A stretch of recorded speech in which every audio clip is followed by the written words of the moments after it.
નમસ્કાર મિત્રો. ભારતીય દર્શન, ભારતીય અધ્યાત્મ અને ભારતીય તત્વજ્ઞાને હંમેશા વિશ્વને ઓગાર્યું છે અને વિશ્વની પડખે રહીને વિશ્વમાં શાંતિ, કરુણા અને પ્રેમનો સંદેશો ફેલાવ્યો છે.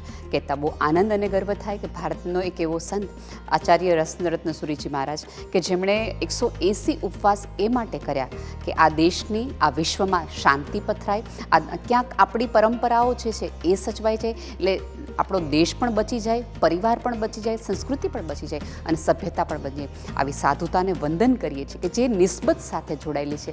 એમના મનમાં માત્ર ધર્મ નથી, પણ ધર્મની સાથે જોડાયેલો દરેક વ્યક્તિના મનમાં, એટલે પશુ છે તો એ પણ છે, પ્રાણી છે તો એ પણ છે, જે પણ સજીવ ચેતના પૃથ્વી પર વસે છે એનું કલ્યાણ થાય, એનું વિશ્વમાં ક્યાંક એનું સ્થાન મેળવી શકે. અને પરિવારોમાં જે અત્યારે ક્યાંક જુદી રીતે જુદી વાત થઈ છે, એટલે આમ તમે જુઓ તો ઉપવાસ થકી એમને ઉપવાસ કર્યા છે, પણ એમણે ક્યાંક પરિવારોની અંદર, વિશ્વની અંદર પ્રેમનો વાસ થાય એ માટે એમણે પ્રયત્ન કર્યા છે. આ પ્રયત્નને હું સચોટ વંદન કરું છું.